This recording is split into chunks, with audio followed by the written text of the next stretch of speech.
What can you learn in the next 21 minutes? We are here to find out. Hello, I am Kiki L'Italienne, and this is the 21 and 21 Talks, where we invite speakers to share about everything from beekeeping to building communities to building a business. If you can think of it, you'll probably hear a talk about it here. This is a series from Association Chat, and all talks can be watched live or as replays on the Association Chat YouTube channel. Speakers can choose to use slides, or they can choose to forego them entirely. As long as they don't go over 21 minutes, the floor is theirs. This series consists of 21 talks, 21 minutes long, all happening in, you guessed it, 2021. And so if you feel this inclination to say, hey, Kiki, you know what? Association Chat's doing a phenomenal job, and so are you. And I really feel like I need to support you. Then go ahead, follow that feeling. Go to patreon.com/association chat, and you can either choose a one-time Patreon patronage, or you can choose to become a monthly patron. All right, so for this 21 in 21 talk, we are hearing from Lidia Varesco Racoma. I hope I pronounced that right. Today, Lidia is going to be teaching us about why your association needs a brand guide. Lidia, welcome. Hello, hello.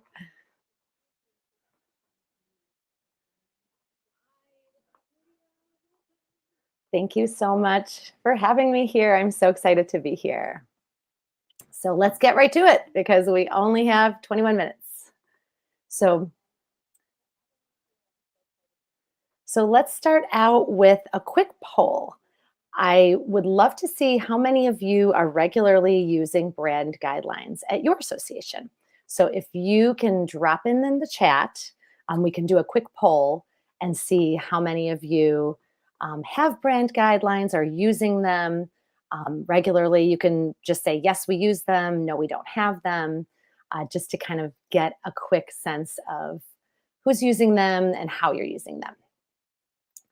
So as you can see, I have some results of past polls that I've done in my webinars from attendees, which shows that approximately 20% say they are using them regularly, but then there's about 25% that don't use them at all or don't even have access to them. And then everybody else kind of falls in between.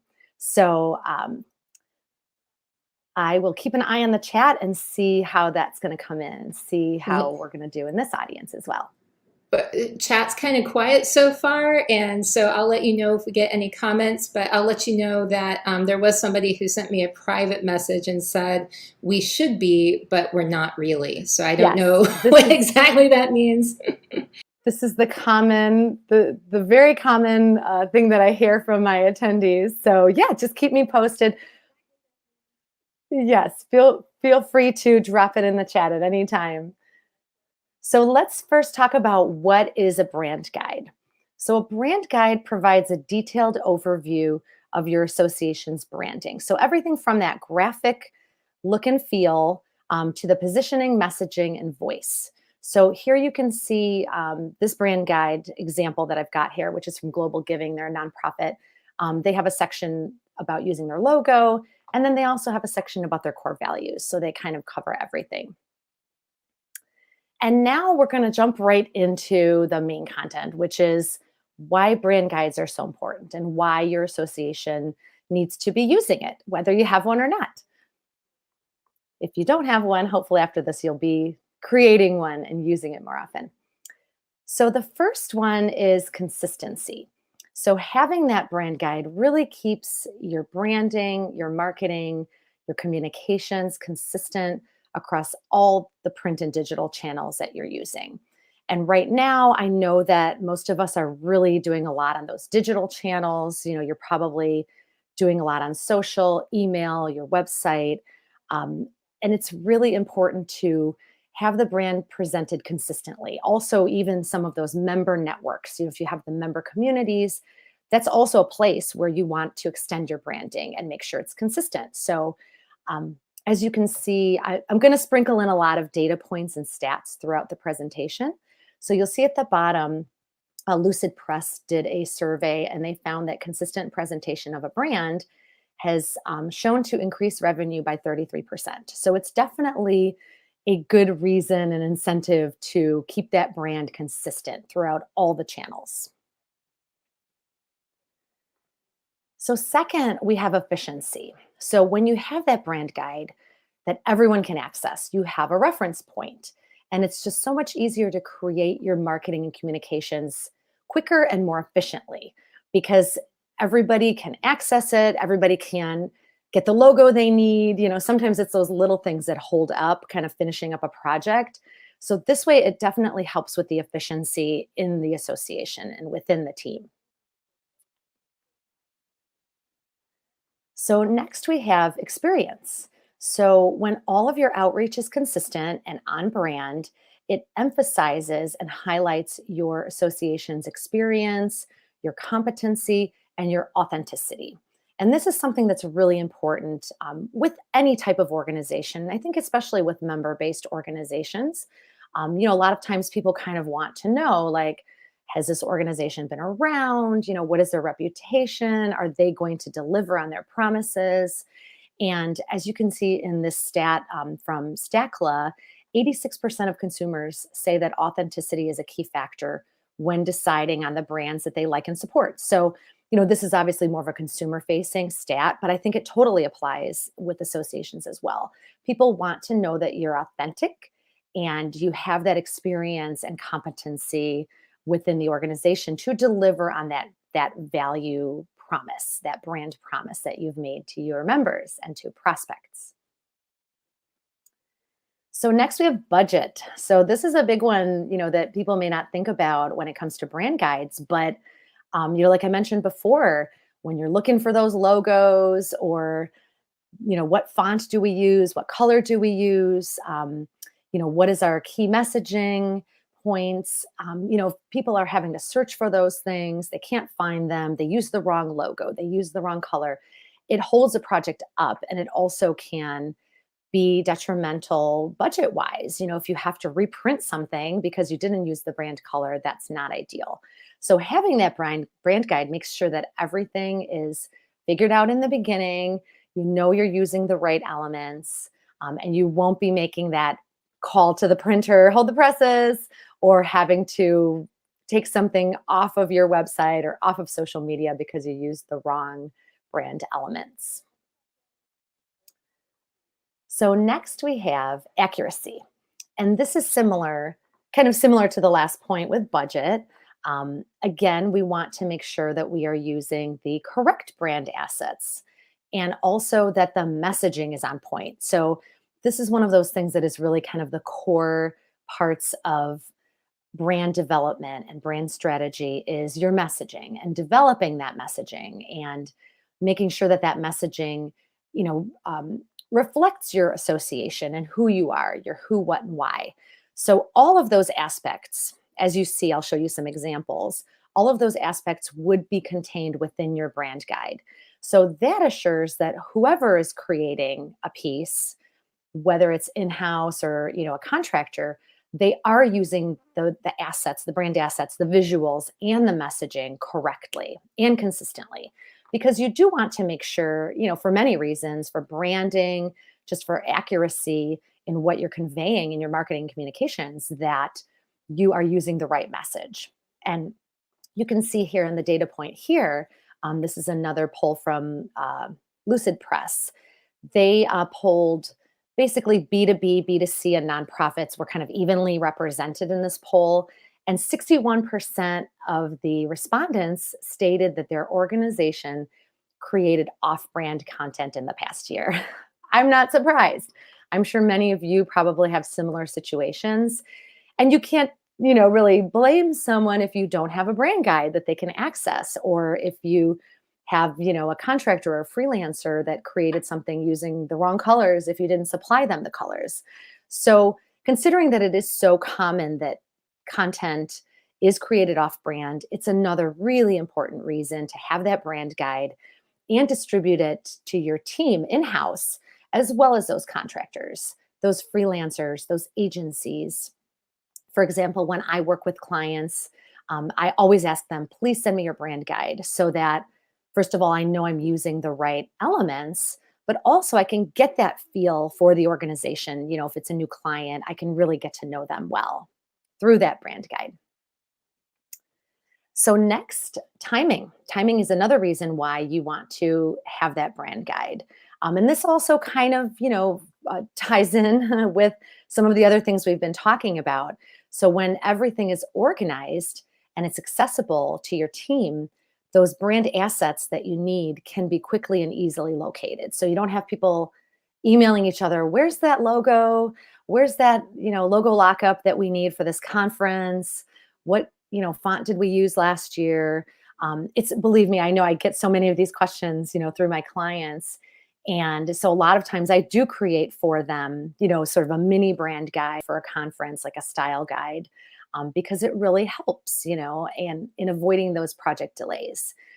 And as you can see in the stat here, and this was again from Lucid Press, where they surveyed B2B, B2C, and nonprofits, they showed that production pace, and this is a couple years old, so the turnaround time might have even increased further, but you can see that turnarounds have gone from 1 to 2 weeks to 2 to 3 business days, which is crazy. Like I said, now it's probably people are expecting things even quicker. So having that brand guide, having all the assets organized does make that turnaround time a little easier, and you're not having to scramble when you're looking for things. And then we have onboarding. So this is something that I mention to people a lot of times. They don't think about it. They don't think of their brand guide in this way. But like I mentioned, I've often used my clients' brand guides as a way of getting to know their organization, getting to know who they serve, who their audience is, their values, their audience members and segments.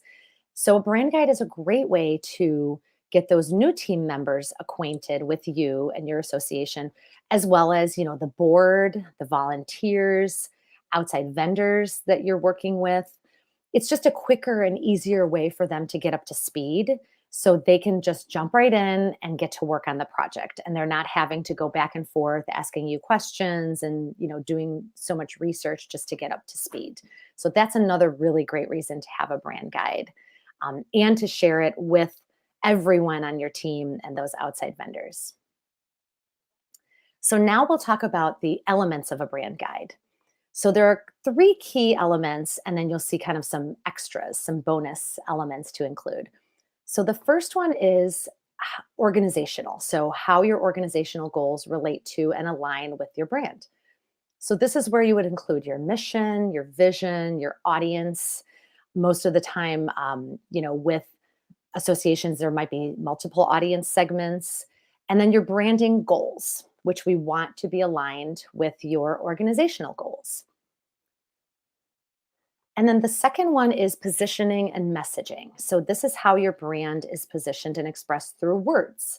So this is your name, your identity, those core values, keywords that apply to your association, your brand positioning, that who, what, and why, that value promise, your key messaging points. This is really crucial to have in that brand guide, for your team to access your voice, which is really important with team members who are doing blogging or social media, and then your story. So this is really digging into your why, and this way so people can really understand it and relate to it.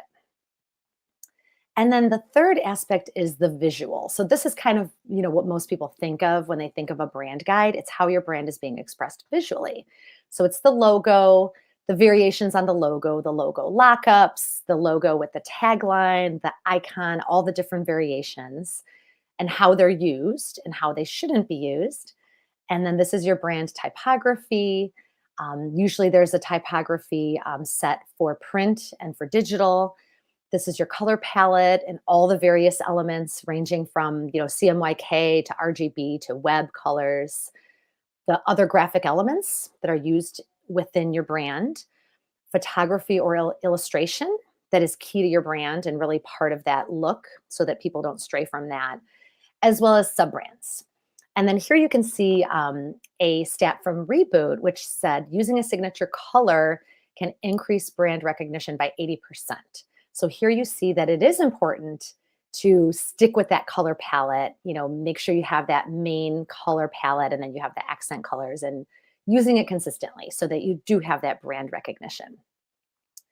And then here are some of those additional brand guide elements, those bonus elements I mentioned, other ways your brand is expressed. And this is, based on your association. There may be others, but marketing templates are great to have. So, you may have like a letterhead or flyer template or, something that your team members or your chapters use often so that they're all using the same one. Organization blurb, elevator pitch, social media brand guide, guidelines for writing style, content marketing, guest authors and bloggers, as well as an inclusive language guide. So now I have a quick example to show you of a brand guide just to kind of see some of the elements. And this one, I just pulled a few pages out of it. It's from the organization NACO. And you can see, they start out with the organizational elements. They have their core objectives of the organization, of the association. Then they go into their brand positioning. So they have their values. They have 6, 7 values here, and they're written out, nicely, kind of in short blurbs, easy for people to read and connect with. Then they have their visual element. They have their logo palette. So you can see here, their logo palette is basically 3 colors, and they've called it out in all the various color codes. So they have CMYK, which is used for print. They have, web colors, which people will use for website development or for Canva or, PowerPoint, all the various color breakdowns. And then in this guide, they have a pretty big section on their writing styles and guidelines. So in their case, they have some specific guidelines to their industry, which is, a lot of governmental terminology, styling, the way that you should address, people. And it's, really crucial for an organization like this because they don't want, a blogger or even somebody that's writing copy for the website to be using terminology that is not correct. So I think this is really important for associations, especially because most of us within our association do have that terminology that is unique to us and our industry and who we work with. So you do want to make sure that everyone on your team is being consistent in that writing style. And that's, everything from your website to your blog to your marketing brochure. So I'm going to leave you with this quote, which is from Marty Neumeier. He is a brand expert, author, teacher. He says that brand is not what you say it is, it's what they say it is. So that really emphasizes that you have established your brand, right? You know who you are. But if you're not putting it out there in the correct way, people may not be perceiving it and they're not going to be talking about you in the way that they should be. So having that brand guide, having everybody on board and using it, reading it, getting to know it, using it will make sure that people are saying who you are in the right way and connecting with you. And I've got some resources, which Kiki will drop into the chat. I have a blog post I wrote on why your nonprofit needs brand guidelines, kind of a little bit more in depth than what we talked about today. I've got a Google folder where I've started collecting examples of association brand guides. So you'll see the one that I've included in here, as well as other association brand guides. And I add to it whenever I see a new one. I've got a how-to guide and checklist on creating a nonprofit brand guide. So it kind of walks you through the steps. And then in partnership with that, I presented a webinar on creating a brand guide, which goes into a little more detail of those 4 categories of the brand guide and how to expand on each of them. So if you're interested, lots of resources. You've got my contact info here. I always love catching up with people on social or answering questions via email. So I hope this was useful. I hope that we can get those numbers up as far as how many people are using brand guides in their organization. And I hope to hear from some of you in the future. Thank you so much. Oh my gosh, was that not amazing? You know, the thing I love about 21 and 21 talks is that I always learn so much from the people who are giving, you know, their passion and their expertise and their creativity into these talks to teach us all a little bit more. So we're 21 minutes more knowledgeable about why our associations need brand guides. Are you ready? What's the next step that you're going to take? You have learned so much in the past 21 minutes. What will you do with that information? That is up to you. So with Association Chat, I always like to close with one of these great quotes from Joseph Campbell, who said, "Keep asking questions to learn every day. The cave you fear to enter holds the treasure you seek." All right. Thank you so much for joining me for the 21 and 21 talks. I almost forgot the quote, and I've only been saying it for like 10 years now. Thank you for joining us. If you stay tuned, you will be seeing the next 21 and 21 talk. And if you stay tuned after that, you're going to see a 1-hour interview. This is a binge fest of learning and education, and I hope you stay with Association Chat today. Thank you so much. And thank you, Lydia, for joining us. Have a great rest of the day.